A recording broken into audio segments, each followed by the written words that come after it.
I define wellness as just having a balance of a healthy lifestyle.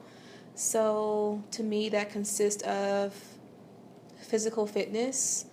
Even if you're not in the best of shape, just trying your best to exercise whenever you can. That does not have to be like going to the gym. It could be taking a walk outside, trying to get your heart rate up.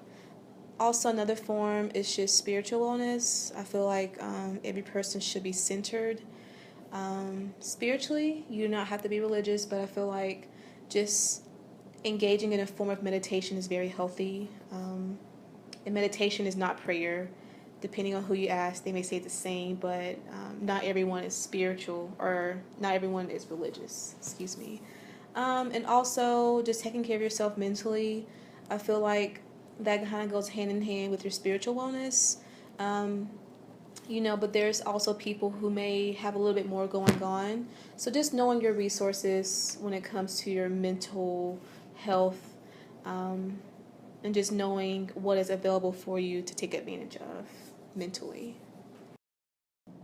My my neighborhood wasn't the type of neighborhood where you could just jog. Like, first of all, that wasn't part of my reality. Now, I'm not saying it's not a part of others, but for me, um, if you needed to be outside, it was for a reason. And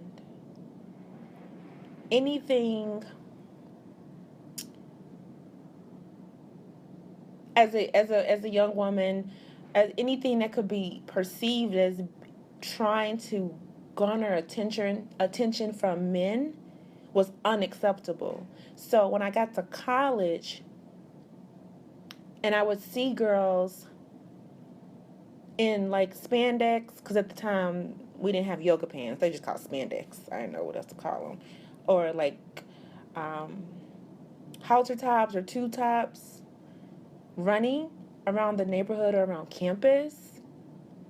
What? That was completely new for me. One, I didn't live in a safe enough neighborhood for that to even be possible. And two, if you did that, you're asking for some unwanted attention. Um, my body shape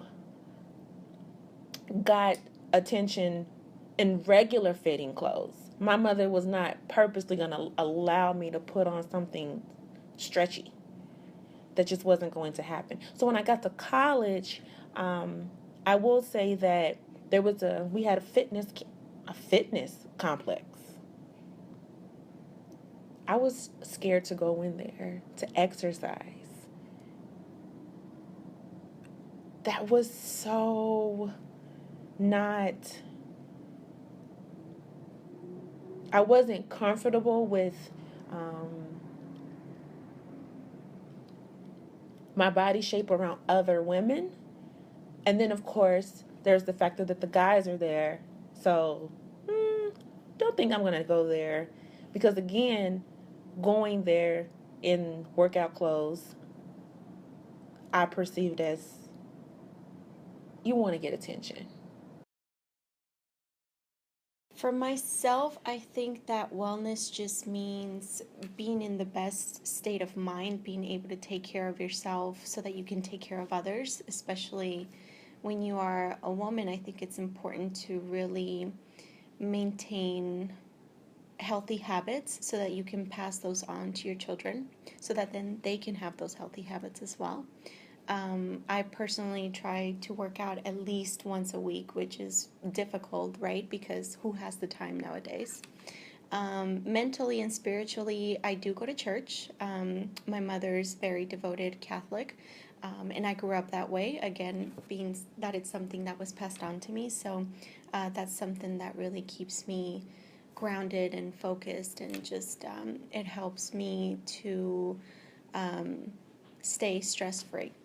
So, the interesting thing that I've noticed is that in this generation, working out and having like this perfectly fit body is like this generation's idea of being healthy, right?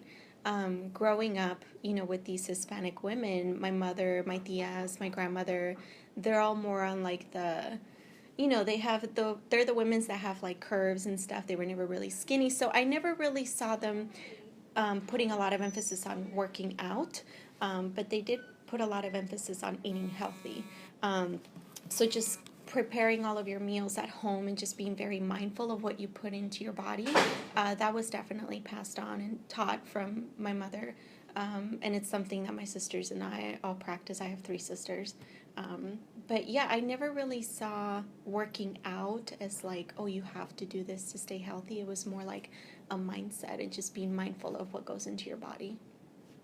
As a woman, being that you're a professional and a student and a mom, you just never have time for anything. I mean, it's so difficult. But my husband and I really try to make time during the day to at least take a walk with our daughter, put her in the stroller and we go out into like the nearby park. Or during the weekends, like we'll try to take her to the pool or, exercise in some way.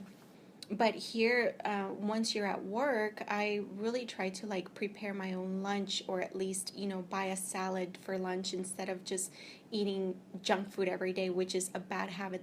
Grew up in Pueblo, which was a very Hispanic population, and then going to Boulder was very eye-opening to me because I knew I was Hispanic, but no one ever like pointed that out to me. Like it was never an issue, non-issue. My first class at University of Colorado Boulder, it was a large class, and it was a geography class, and I remember sitting down next to a young woman in the back of the auditorium, and she happened to be white, which once again didn't think anything about it. I sat down next to her and she looked at me and said, are you going to sit there? And I said, oh, I'm sorry, were you saving the seat? She's like, no, but are you going to sit there? And I didn't understand what she meant, and I was like, well, if you're saving the seat, I'll go somewhere else. She's like, no, are you sitting there? I said, so that was my first like welcome to college. It was definitely eye-opening. It was definitely one of those moments that define you. To say, okay, it's either going to make me or break me. And I said, no, I'm going to sit here. And she got up and she moved and she went to the front of the class. I sat in the back of the class and cried because I was just like devastated that this was actually occurring. And I thought to myself, well, if this is what university life is, maybe I shouldn't be here. Maybe I should not be here. But I made it through the class, probably couldn't see the board or anything, went back to my room, and I tell this story now at orientation because I think it's impactful in the sense that you could persevere and you can do different things and not even know how strong you really are. I called my mom in tears and asked her, like, what am I doing here? And maybe I should go home. Maybe I don't fit in. And she just told me to take a couple of Advil and call her in the morning. I thought I was unloved and she just like forgot about me. But she said I was stronger than that. And that wasn't the first time I was going to experience racism, nor was it the last. And she was correct on that. Being an athlete growing up all my life, wellness to me is a physical attribute. I take very much pride in what I look like, how I feel. If I feel when I gain weight and people laugh at me because I'm so conscious about weight on me, I want to make sure that I'm always at my optimal. And if I'm, stressing about I feel heavy or I haven't worked out, I need to work myself. For me, I need to work out at least 3 times a week, if not 4. We all work a lot, and working 80 hours a week, you can lose that. But I think you always have time to go to the gym or take a walk or, just do something, walking lunges, squats, sitting at home, sit-ups. Like, you just need to do something for you. So, growing up, you would see the models, and everybody was so thin and tall. Well, I'm 5'2", so I'm not going to change that. But growing up, I think it made an impact. It was very hard for me to understand, like, I'm never going to be like that. Like, that was hard to be okay with. I'm 5'2", and no matter if I weigh 101 pounds or if I weigh 120 pounds, I'm going to be curvy. I have hips. And that took a long time to be okay with. sadly, the Hispanic population, they don't take care of themselves the way they should. Part of that is just because of what they eat, what they can afford to eat. They eat a lot of the staples, they eat a lot of the tortillas and the beans and the carbs, the starches, right? They don't have the ability to. Vegetables are expensive. I mean, we try not to act like they are, but they are expensive. Proteins are expensive. And so, and especially if they have larger families, they're trying to feed as much as they can, right? And so people have like complimented me for my size, and it's like makes me feel uncomfortable actually.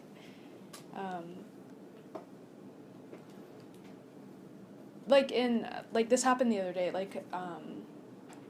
someone asked me like in public, and I was walking with another CA, if I was eating, and like I know it was probably like either it was coming out of a place of concern, or it was just like commenting on my size and that like, you're skinny.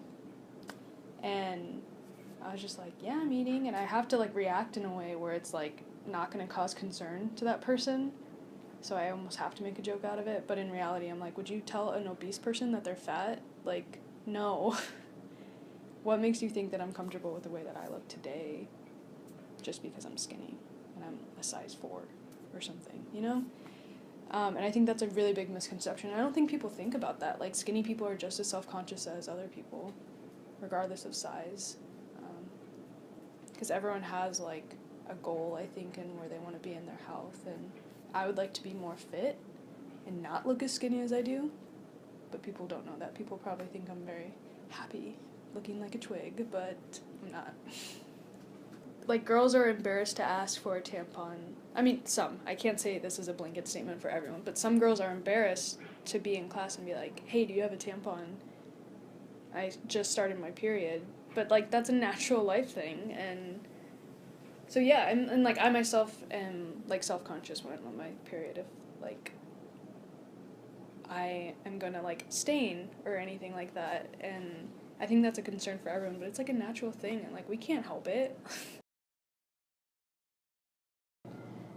And I think that we have to learn early on that we worry about ourselves and ourselves only. You cannot compete with the other. You can only, better yourself with your previous, performances. We cannot take things personal because everybody around you have their own realities, their own baggage, and decide who do you want to be and how do you want to present yourself to the world, and stick with it.